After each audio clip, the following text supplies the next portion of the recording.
पिछली कक्षा में हम लोगों ने पढ़ा अलंकार।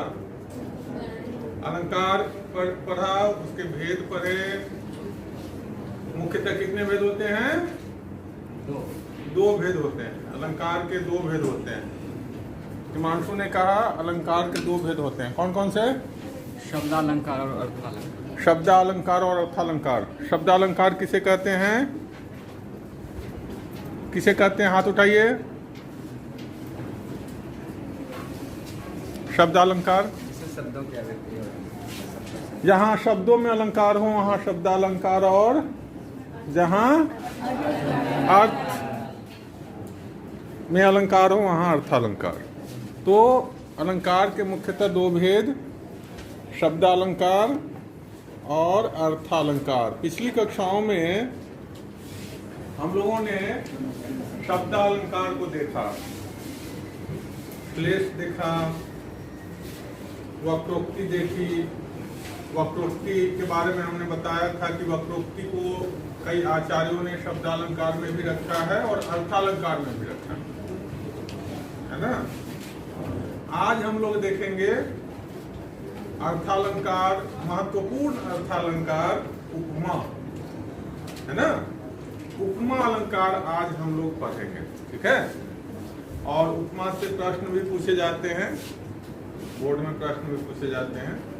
तो कॉपी निकालिए। उपमा, उपमा अलंकार ना। उपमा की परिभाषा है साधर्म्य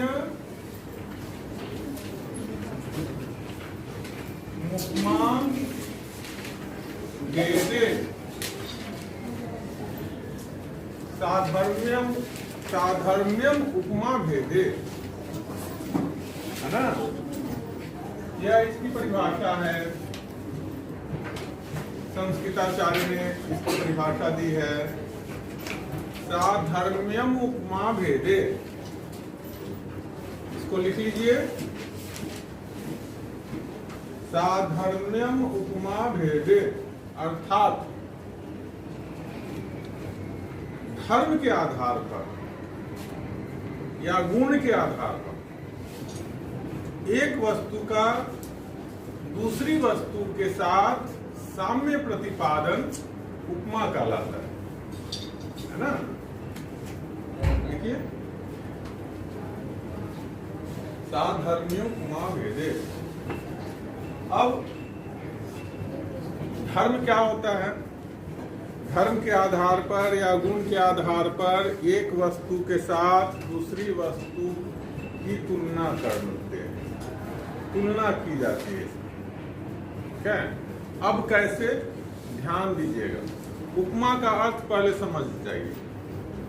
हर एक शब्द का एक अर्थ होता है ना।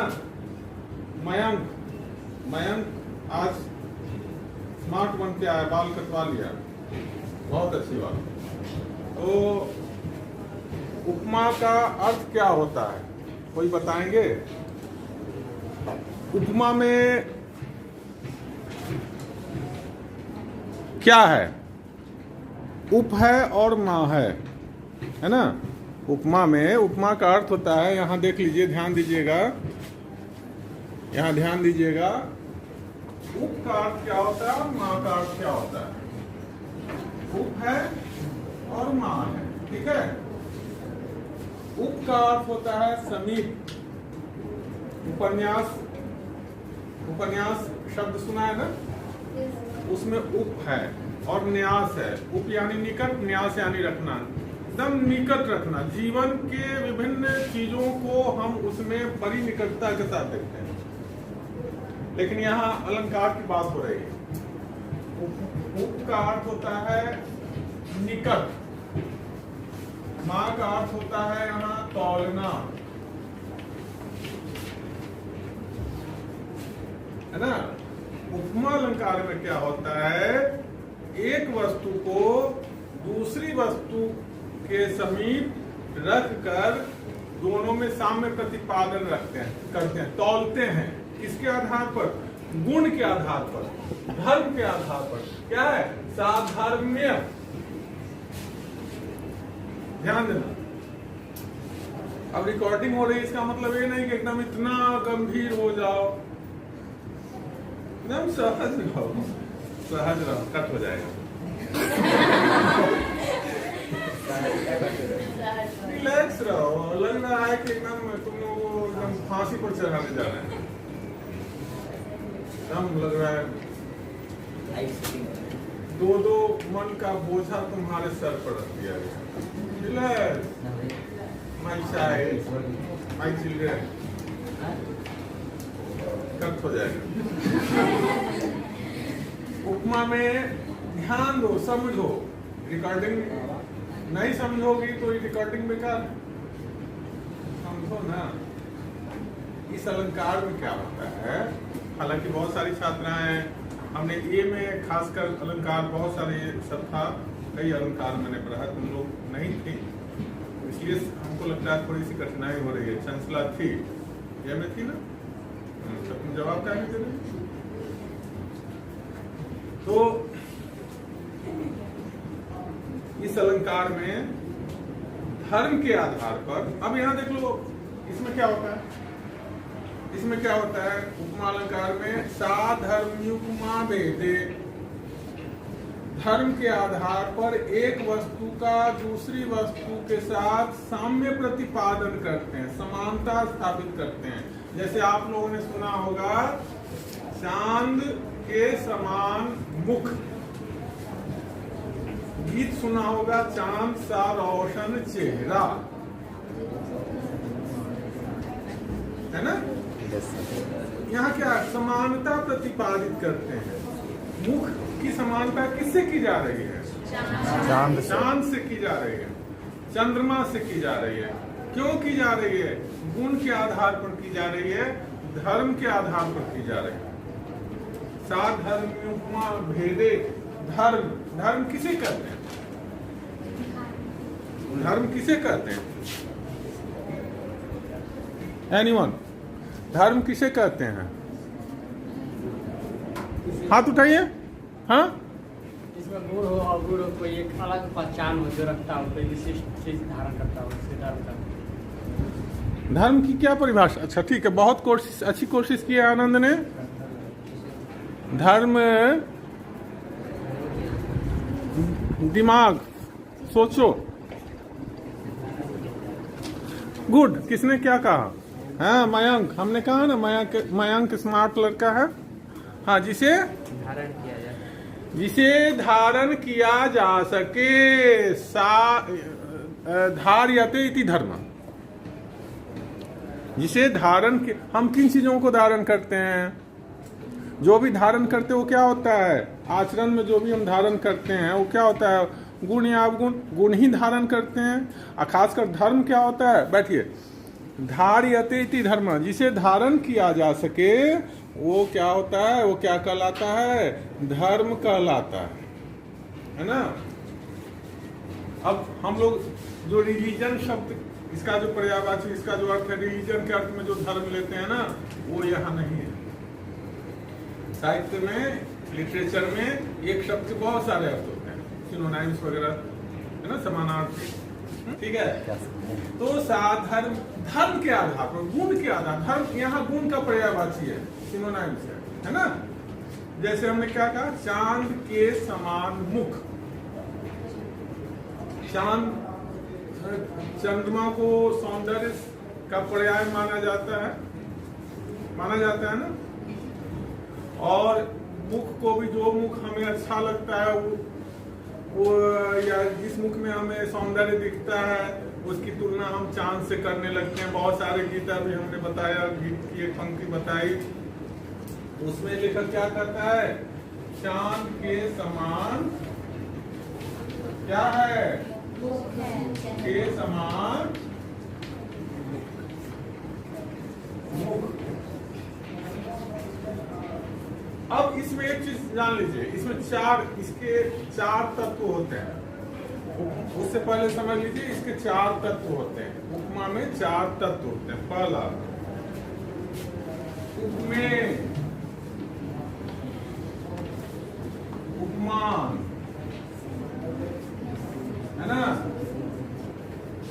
साधारण धर्म,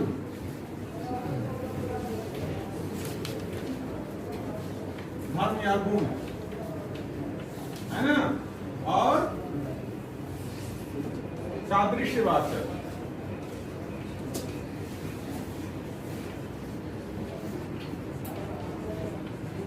वाचक। अब यहां देख लीजिए, लिख लीजिए,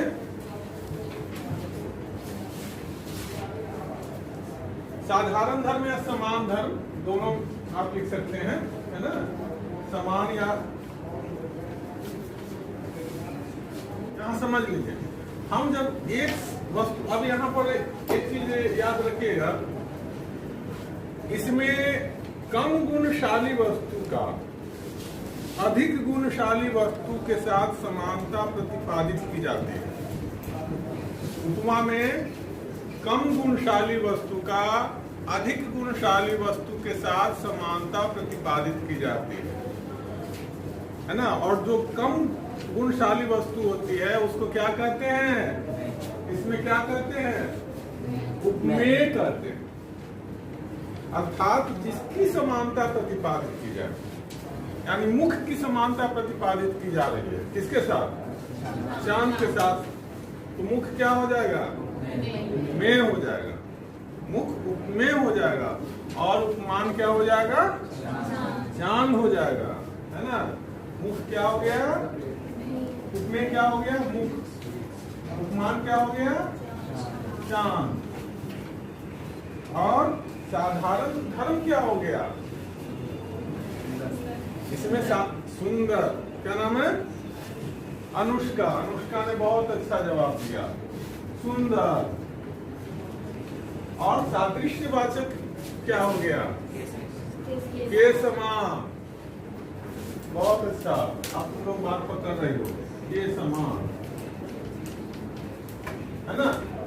तो ये है, अब इसमें कहीं कहीं कंफ्यूजन हो जाता है, कहीं कहीं कंफ्यूजन हो जाता है। कंफ्यूजन क्या होता है कि हम उपमेय को उपमान समझ बैठते हैं और उपमान को उपमेय समझ बैठते हैं। अगर कविता की पंक्ति आ गई, यहाँ दूसरी कोई पंक्ति आ गई जिसमें उपमा अलंकार हो, तो वहां आप कंफ्यूजन का शिकार हो जाते हैं कि इसमें उपमेय कौन है और उपमान कौन है। तो उसका एक ट्रिक है मेरे पास, एक शब्द को हमेशा याद रखें। कभी हमारे साथ भी प्रॉब्लम होती थी, उपमेय मुख है कि चांद है, क्या करें, और गलती हो जाती थी। तो हमने एक चीज को याद रख लिया, उपमेय मुख, उपमेय मुख, बस इसको दिमाग में रखना।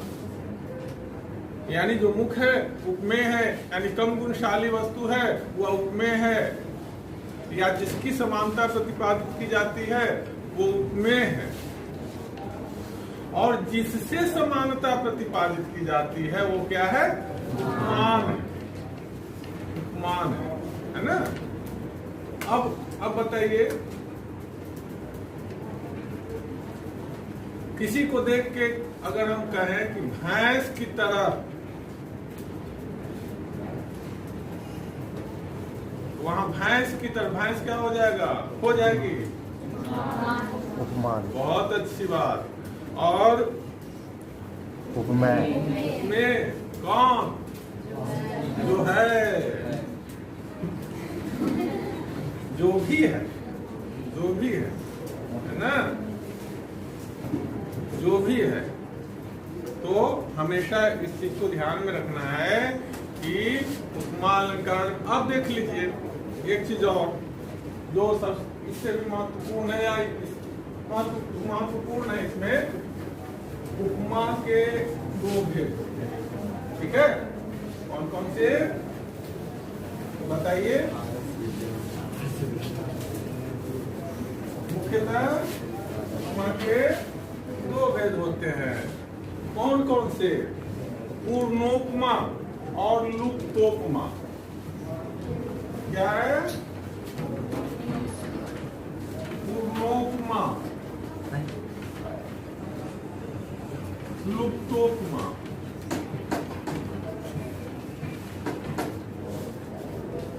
अब कोई बता सकती है पूर्णोपमा क्या होती है, पूर्णोपमा किसे कहते हैं और लुप्तोपमा किसे कहते हैं? एनीवन? कोई? बॉयज देखो, हमने कई बार बताया है कि शब्द में ही अर्थ है, बताया है ना, शब्द में ही अर्थ है। दिमाग लगाओ।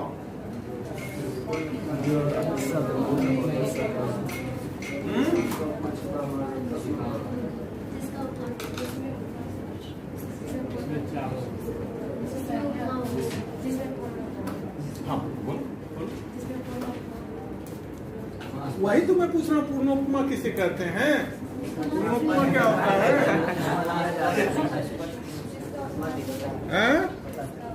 क्या होता है? उपमा सदृश हो। उपमा सदृश।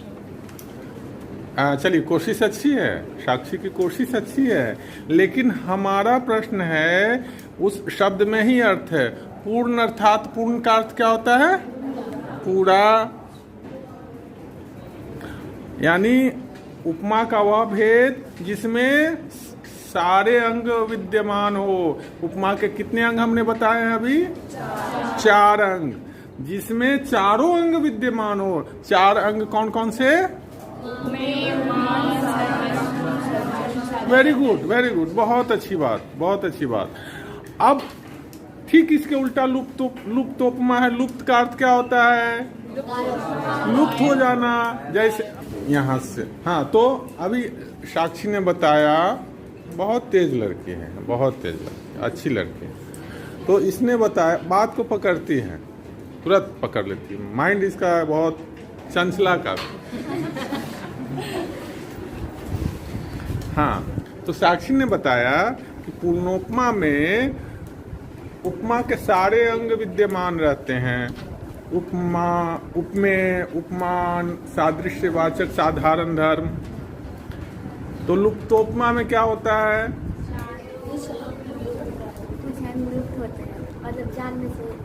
कोई 4 में से कोई 1, 2 भी हो सकता है।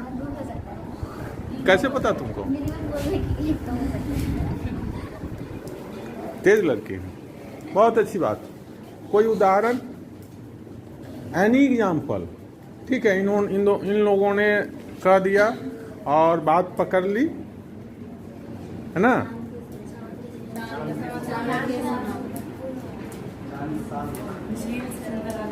Who said?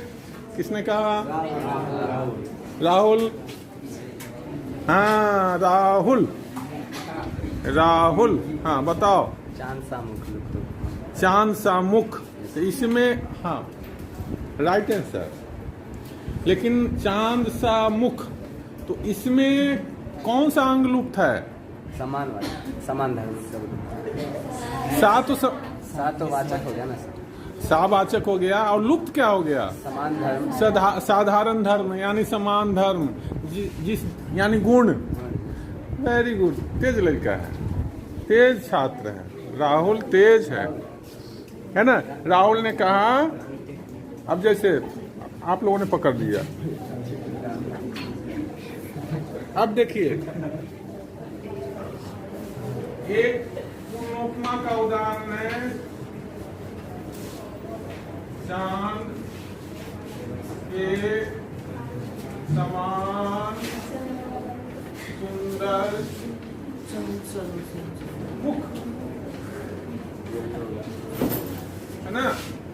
हालांकि अब लोग इससे कोई कहते हैं कि नहीं, चांद के समान, चांद में तो धब्बा होता है, मुंह में तो धब्बा नहीं है, लेकिन मुंह में भी कभी कभी हो जाता है। नहीं, चिंता नहीं करो, ये उसमें नहीं आएगा, कट हो जाएगा। ठीक है। पूर्णोपमा में यहाँ देखिए, चांद के समान सुंदर मुख। सुंदर क्या हो गया? तुम बताओ सिमरन, सुंदर क्या है? साधारण धर्म है। तुम बैठ जाओ, तुम बताओ। इसमें सादृश्यवाचक क्या है? ये समान है, वेरी गुड। अब यह बताओ इधर, दो इधर से आंसर ले लिए, दो इधर से लेंगे।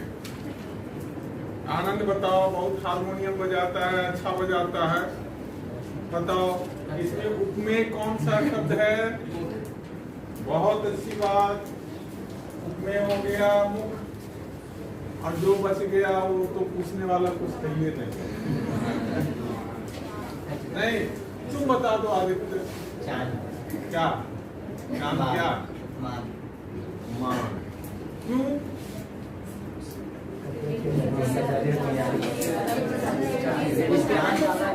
चांद से तुलना की जा रही है। किसकी की जा रही है? किसके मुख की? किसके मुख की तुलना की जा रही है? नायिका के मुख की, है ना?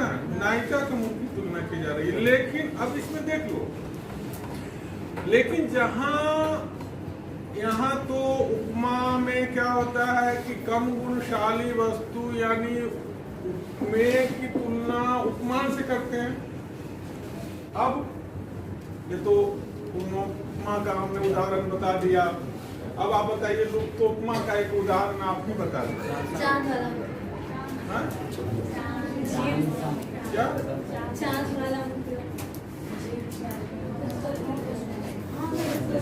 कौन फिल्म का गीत?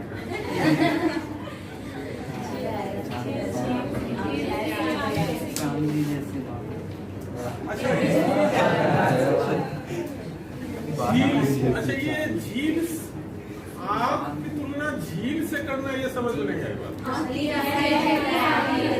झील सी गहरी आंख, झील सी गहरी आंखें। अच्छा ठीक है, झील सी गहरी आंखें। अच्छा, तो झील में तो कूद के नहाया जाता है।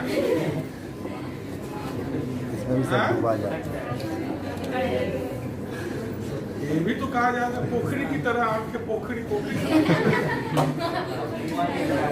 तालाब के जैसा।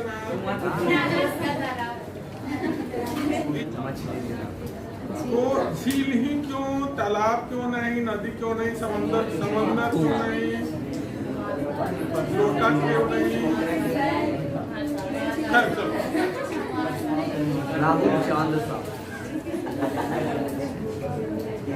ये सब कर हो जाएगा। अब लुप्तोपमा का ये उदाहरण बताओ। लुप्तोपमा का उदाहरण बताओ।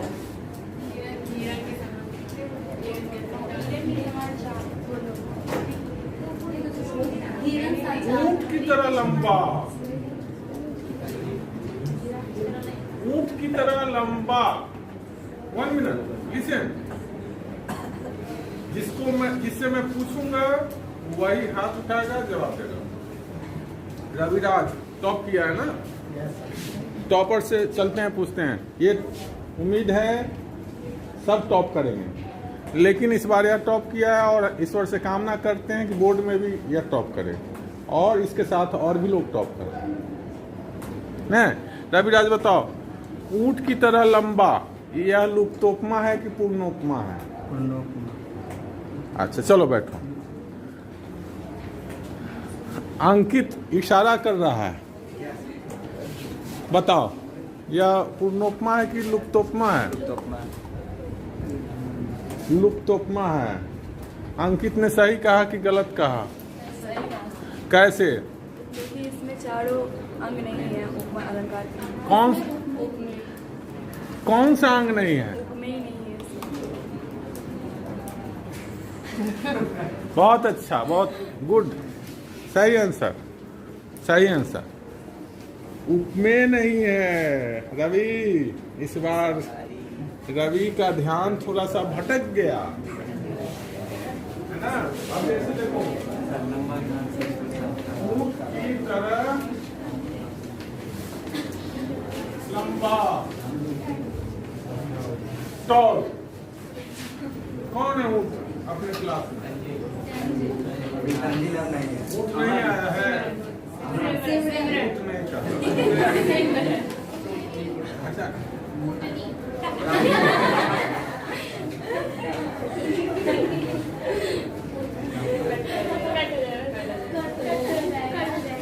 नहीं कट इसको हम नहीं कट करेंगे, इसको हम नहीं कट करेंगे। और एग्जाम्पल बताओ, चलो एग्जाम्पल बताओ, दूसरा एग्जाम्पल बताओ। हाँ बताओ। अच्छा, जो बताएगी चॉकलेट उसको हम टॉफी। हाँ, पर्वत की जैसे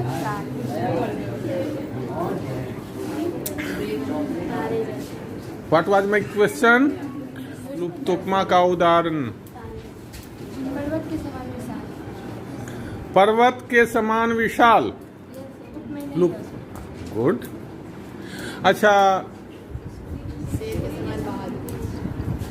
शेर के समान बहादुर कौन?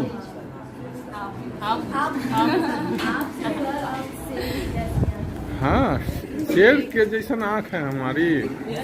वाह, चलिए बैठिए। बहुत अच्छा आंसर, गुड। मुझे खुशी है कि आप लोग चीजों को समझ रहे हैं।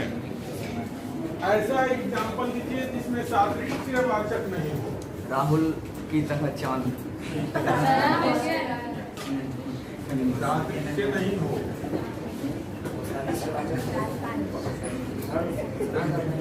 मेरी समझ आएगा। ऐसा एग्जाम्पल है? ऐसा अच्छा, वो उसमें सुनो सुनो, तुमने अभी तक उपमे को गायब किया है, उपमान को गायब करो।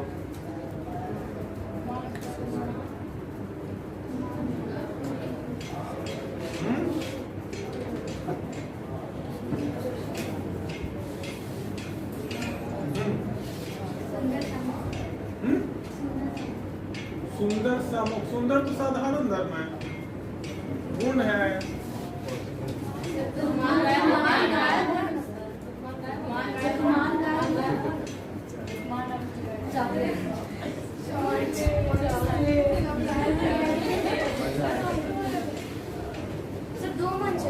और कोई क्या बोलो?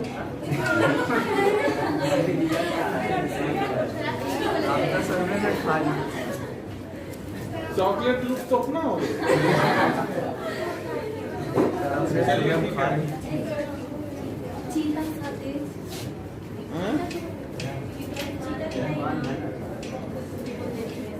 चलो, मैंने तुम लोगों को बेस दे दिया, और इसको अच्छी तरह देख लेना। 2-3 उपमा का एग्जाम्पल दिमाग में रखना, 2-3 उपमा का एग्जाम्पल दिमाग में रखना। इससे होगा क्या? और एक चीज और जान लीजिए कि अलंकार है ना, जितने भी अलंकार है, मैक्सिमम अलंकार एक दूसरे से जुड़े हुए हैं। जैसे इसके बाद जो हम पढ़ाएंगे रूपक अलंकार, है ना, प्रस्तुते और प्रस्तुता रूपो रूपकम निरूपणवे। प्रमान और उपमेय नहीं समझते तो कैसे वहां समझोगे? उपमान और उपमेय समझ गए तो रूपक को समझने में क्या होगी? आसानी। ठीक है, कैमरा ऑफ।